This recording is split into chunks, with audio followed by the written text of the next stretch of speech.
Welcome to MMA on the Rocks. My name is Bill Welker. You are listening to episode 145 of the podcast, or you're joining me live here on YouTube. Either way, welcome. Thanks for tuning in. And thanks to everybody who has been leaving us ratings and reviews on all the podcast sites that you are tuning in on, because it definitely helps us out quite a bit. Today is Sunday, June the 23rd, and unfortunately, I will be solo this afternoon. Jeff the Animal Wilson is feeling under the weather, and normally he would tough it out to get on the show and deliver content for you guys, but he's got a bad cough, so he didn't feel like he would be able to give his best today. But he wanted me to deliver the message that he never doubted the Korean Zombie for a minute. And of course, he wishes he could be joining us here on this weekend of combat sports. And what a weekend of combat sports it was. We had so much going on. But if you guys want to get a hold of Jeff and send him well wishes and wish him a speedy recovery, you can do so at animal_Wilson on Twitter and Instagram. Okay, so I'm going to try to keep this pretty short and to the point this week because, quite honestly, I'm exhausted, guys. I attended the Bare Knuckle Fighting Championship 6 event last night, the Florida State Fairgrounds in Tampa, Florida. And this would not be something I'm normally into. Not because I think the bare knuckle boxing is too barbaric or anything like that. I'm just not interested. I don't think I need to compartmentalize a sport I already enjoy, by taking one aspect of it and kind of putting a new twist on it. It's kind of like all the jiu-jitsu competitions that are coming out with all different rules and everything. It becomes a little bit overwhelming and it's just too much to follow. I love MMA. I love covering MMA. I'll talk about boxing if it interests me enough. But the bare knuckle thing, it just doesn't grab me. It doesn't grab my attention. It was a pretty decently run event. The production was okay for a live show. But the reason I was in attendance is because two of my teammates were fighting on the card. Jared Hayes, who unfortunately didn't come away with a win on the prelims, and my other teammate, Dave Mundell, who you've probably heard me talk about many times on the show before, came away with the most exciting win on this entire card. First round knockout for Dave, the Redneck Mundell. So big congratulations to him. I have never been so relieved to have a teammate's fight over with. It's not something you necessarily want to see your friends engage in, and people you train with and people you care about do. Of course there's a lot of risk involved in MMA, but you see the way they're marketing this thing. They're trying to make it barbaric and, threatening to withhold people's money if they don't have exciting and bloody fights and stuff like this. And, I can't necessarily get on board with that, but, Dave coming away with a win. He looked great. He's really a phenomenal boxer, and he even took this fight at 185 pounds, which I prefer to see him fight at welterweight. But, this was the contract he was offered, and, they paid him well to do it. So I'm definitely happy for him. But, man, my stomach was in knots sitting in the audience taking this in. I was really worried. And, luckily he ended it pretty quick, about 90 seconds. So the reason I'm exhausted, I went to this thing and then I was so happy for him. I decided to attend his after party in downtown Tampa, which, for those of you who know me and know me in real life, not just on this podcast, but also from listening to me talk, I'm the kind of guy who likes to sip bourbon on a Saturday night and go to bed when the fights are over. I'm not a stay out all night kind of guy at this stage in my life. I'm not ashamed to admit, I'm a father now. I've got other responsibilities that I need to take care of. But, I let the emotions of my buddy winning this bare knuckle boxing match get the better of me, and decided to go out and close the club down, and definitely felt my age last night, folks. For anyone who's curious, but I got home at about 4 in the morning and woke up to a sick baby, and that's what I get for staying out until 4 in the morning. Baby had 102-degree fever. But that's the way it goes. You get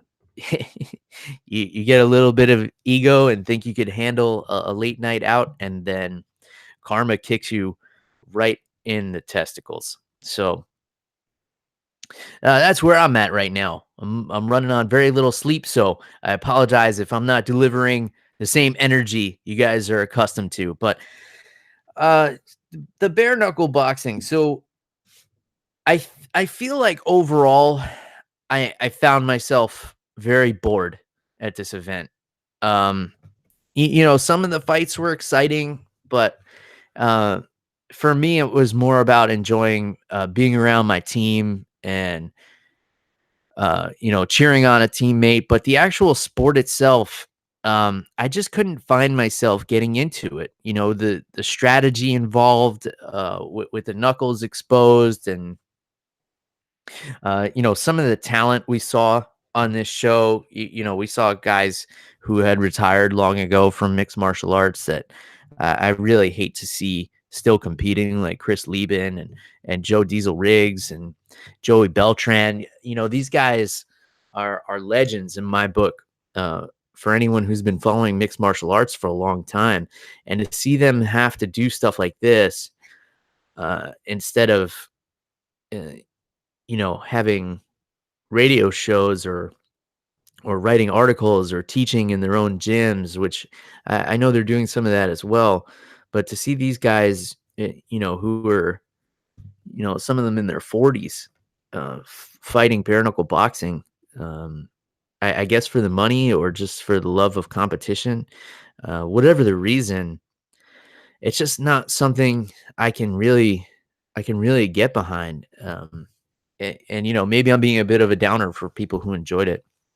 But I'll give you a little bit of analysis on the event. Now, it's always hard to score a fight when you're there live because there's so many distractions. There's so much visual stimulation. There's the lights and the screens and people, and you're reacting to, your reactions are influenced by the reactions of the people around you. So I'll talk to you about the main event, which went to a decision. Artem Lobov, Conor McGregor's teammate, of course, winning a unanimous decision over Palie Malignaggi, world champion boxer, another guy who I have no idea why he's doing this. Here's a guy who was at the top of a sport in boxing, and he was a very good boxer. He had a great job with Showtime doing commentary. He got compensated very well, but this is another instance of, I guess, ego getting the better of someone. So let's rewind a little bit. This all started when Palie Malignaggi was asked to come be a sparring partner for Conor McGregor when he was preparing to fight Floyd Mayweather. I'll give you the abridged version because I know you guys are all familiar with the background of all this, but I just want to establish the context here. So he goes out, he spars with Conor. Conor maybe knocks him down, maybe he didn't, but releases a short video clip that implies that he knocked him down. And it was up for debate for a long time. Palie never let it go. I mean, this is 2 years ago now, and he's still talking about how it wasn't a knockdown. And he has been on a mission to prove that he's a better boxer than a guy who's not even a boxer. And I guess he felt he could prove this point by boxing his friend without gloves. I don't really see the logic here. I don't see how this makes sense. Even if he came in and knocked out Artem like he intended to do, or he said he was going to do, I don't really see what point that proves. But in any case, I don't want to completely suck all the fun out of this. So they have the fight. In my opinion, from what I saw, Palie outboxed Artem. And by that, I mean he slipped and evaded shots and scored points more efficiently than Artem did. However, this was not a boxing match. Don't be fooled by the name bare knuckle boxing. They're not looking for people to be able to avoid getting hit and play a Floyd level, Floyd Mayweather mastery level game and avoid getting hit and land pitter patter shots here. They're looking for blood and aggression. We always talk about the rules of MMA: effective striking, grappling, aggression, octagon control. That's not how boxing is scored. Palie fought this fight as if it were a boxing match instead of being an aggressor. And as the fight went on, it looked like he was less and less interested in actually landing strikes. He came to admit later that he may have broken his hand in the second round. Artem came pushing forward, swinging the entire time. And yeah, he whiffed on a lot of these. If you told me you scored it 3-2 for Malignaggi because, you favor that boxing style, I'm not going to argue with you. If you tell me you scored it 3-2 for Artem because he was pushing forward and he did more damage and he landed the bigger shots, I'm not going to argue with you. I don't think it's very clear what the scoring criteria is for this bare knuckle boxing. I think they're hoping to not even have any judges' decisions. So I don't know exactly what they're looking for, but if what they're looking for is aggression and attempts to finish the fight and put on a show, then Artem is the winner. No question, hands down. He won this fight. And at the end of it, you saw Paulie's face, and he went on a 20-minute rant at the end of this thing, talking about, he only got hit with like one clean shot. Meanwhile, his face is completely busted and cut up. So he clearly got touched up. Now, to the untrained eye, it may look like he was getting hit more than he was. He was rolling with a lot of Artem's punches, and he's able to move out of the way just enough to not get hit. And a couple of those shots may have been the ones that nicked him. And with the knuckles exposed, you're going to get cut fairly easily. I'll tell you another thing that happened. Nobody in attendance seemed to give a shit who won this fight when it was over. Once it went to a decision, this place was clearing out. And when Palie was going on his tirade, half the arena was already in their cars and getting out of there. So I don't know who listened to it. I don't know what the pay-per-view numbers are for this. I know there were a lot of illegal streams floating around and people were just, trying to watch us in the background while the UFC was on. I don't know how well the event performed and, what the future of this organization is. They crowned a couple of champions last night. And, they have some guys under like 10 fight contracts. And, if you feel like your future is to fight 10 matches in bare knuckle boxing, I don't have any advice for you. I'll just say good luck. I don't know what the future of this sport is. Personally, I feel like it's just a trend and it'll be a quickly passing trend. And that's really all I have to say about it. I'm happy for my teammate, Dave Mundell. He looked fantastic in his fight last night. Personally, I would love to see him return to MMA because I think he's very gifted as a mixed martial artist. And, I would like to see him do that. But, if this is an avenue that's going to open up opportunities and help secure him financially, then that's what I want for him too.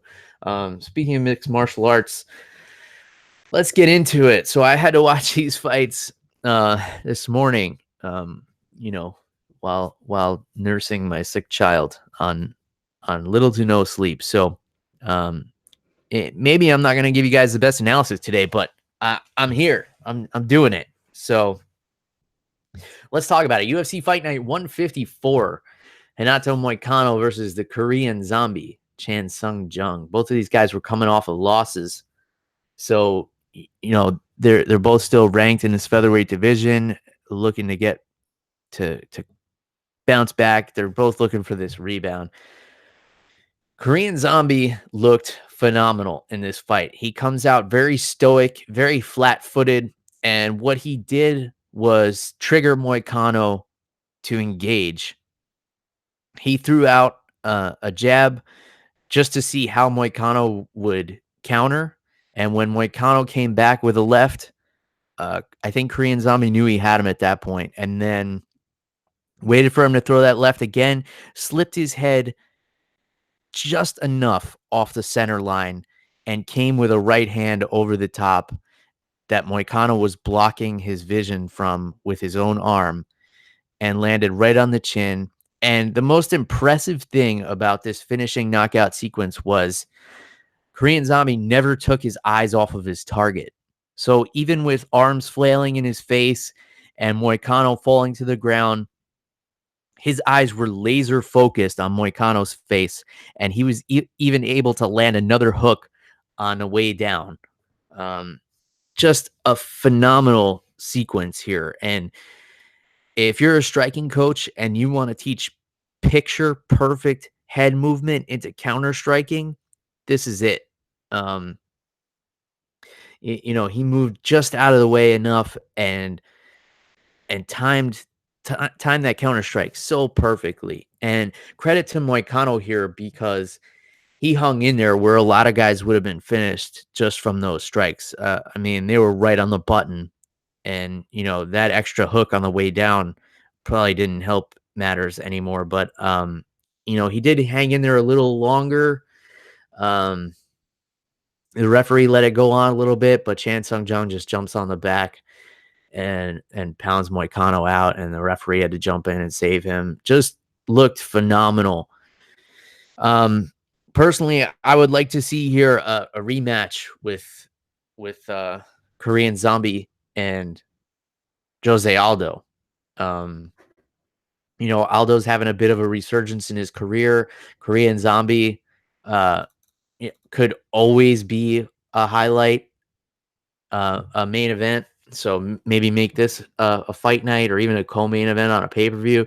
You'll remember the last time they fought in 2013, Aldo got the TKO over Korean Zombie, but Korean Zombie had that weird thing happen where his shoulder kind of popped out and then just wasn't the same for the rest of the fight.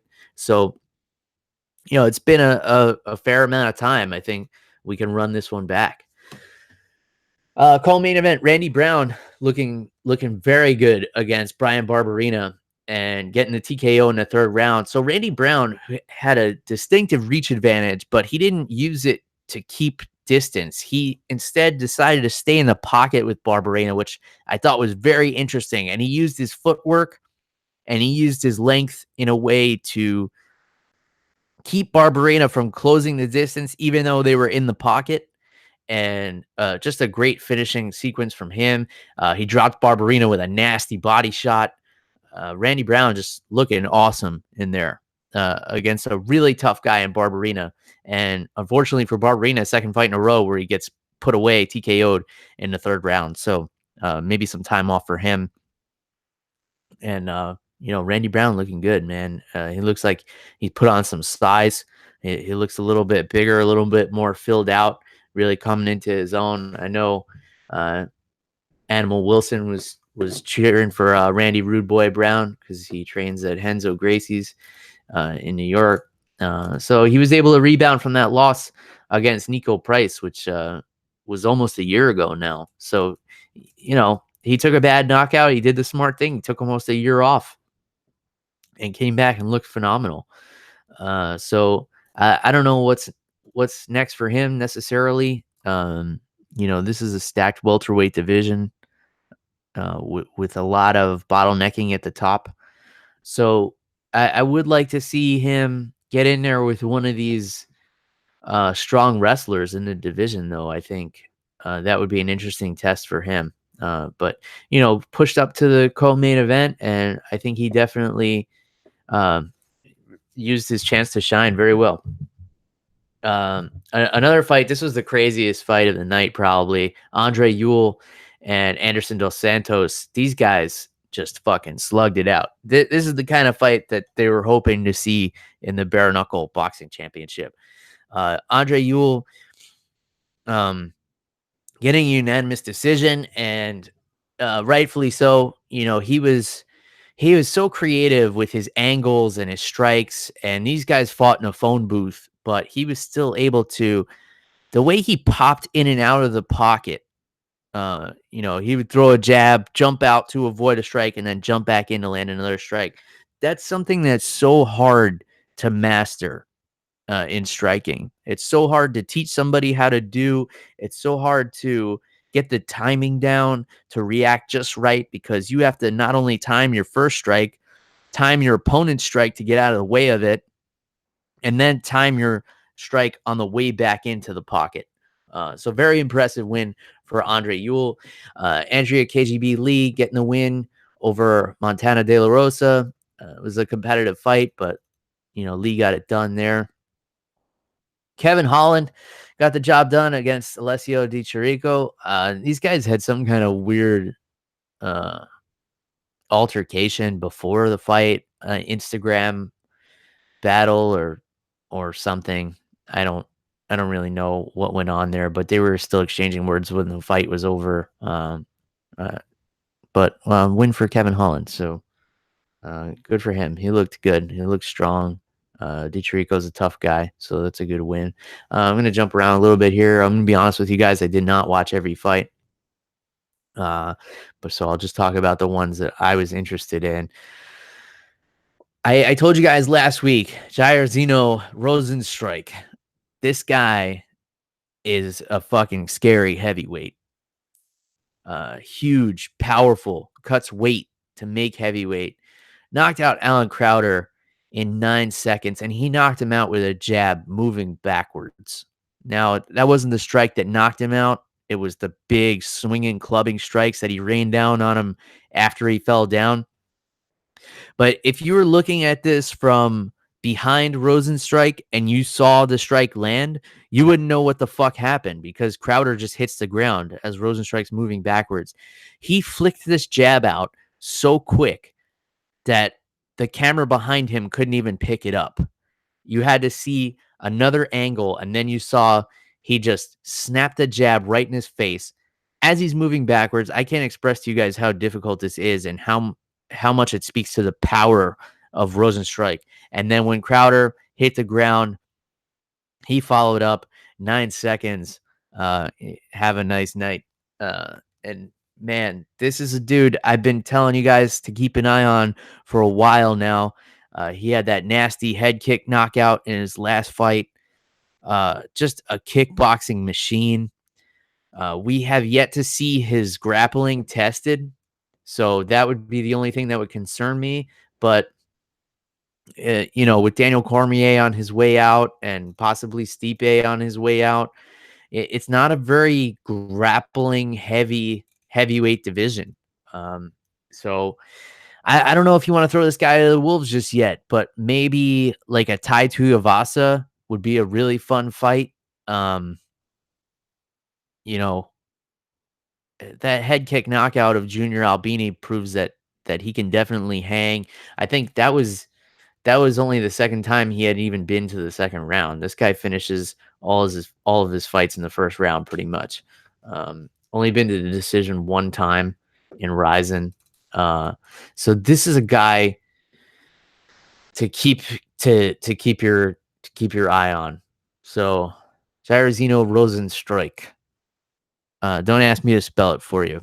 But if you guys missed the prelims, definitely go back and check out that fight. And the last couple of things I'll kind of breeze over here. Molly McCann getting it done against Ariane Lipsky. She was a 3-1 underdog in this fight, but Molly McCann, I don't understand why she was such a big underdog, but coming away with unanimous decision here, so good for her. Deron Wynn, a wrestler out of Missouri, he was actually recruited to wrestle there by Tyron Woodley, looking phenomenal against Eric Spicely. So Deron Winn making his UFC debut against Eric Spicely, who just returned to the UFC, took this fight on 6 days' notice, I believe.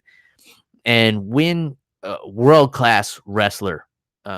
He's got the backing of the former champ, Tyron Woodley, vouching for him. So he's legit wrestling machine. But it was his boxing that won the fight against Eric Spicely. Obviously, not a lot of people want to go to the ground with Eric Spicely, so he used his wrestling in reverse to keep this fight standing. And he's a very small statured guy for this division. So he was able to use his head movement and his footwork to get inside. I mean, this guy's 5'7", and he's fighting at light heavyweight. That's ridiculous. He's even smaller than Daniel Cormier. So I don't know. Maybe this is not the weight class for him, but you can't argue with the results. I mean, he did take a lot of damage in this fight. He took a lot of punches to the face. His face was pretty swollen up after the fact, but it was a very clear victory for the young Deron Winn, who is 6-0 in MMA now. He's 6-0 as a pro, and he's never had any amateur fights. He just wanted to dive straight into the deep end, and so he's done. He's only been to decision. This was only the second time he's been to a decision. The second time was against UFC veteran Tom Lawler, and that was the Golden Boy MMA with Chuck Liddell and Tito Ortiz 3 that we would all love to forget. But unfortunately, I just had to read it right now as I'm looking over his record. So impressive win for Deron Winn. Yeah.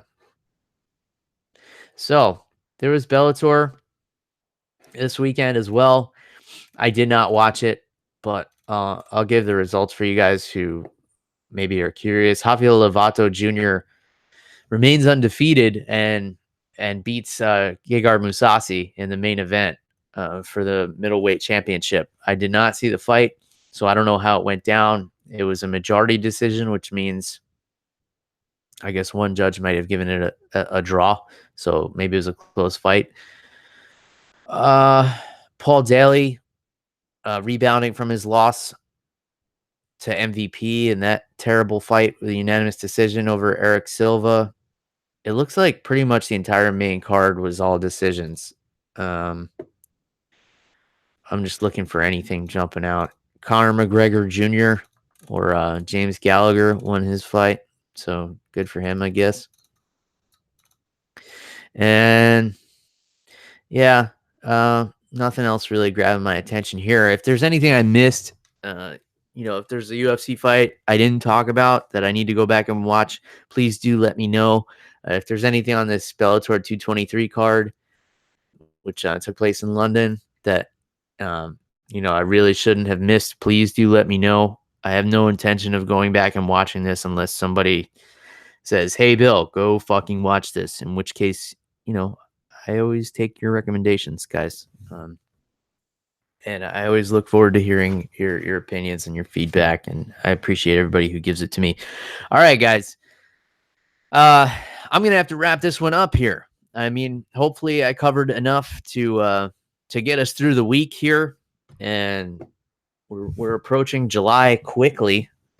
And let me see if there's anything else. What do we got on the horizon here? The next UFC is not until July 12th. So, oh wait, sorry, that's Bellator. June 29th. All right, so next weekend we got Francis Ngannou and Junior Dos Santos. All right, I'll take a look at this real quick before we end here. All right, this actually looks like a pretty good card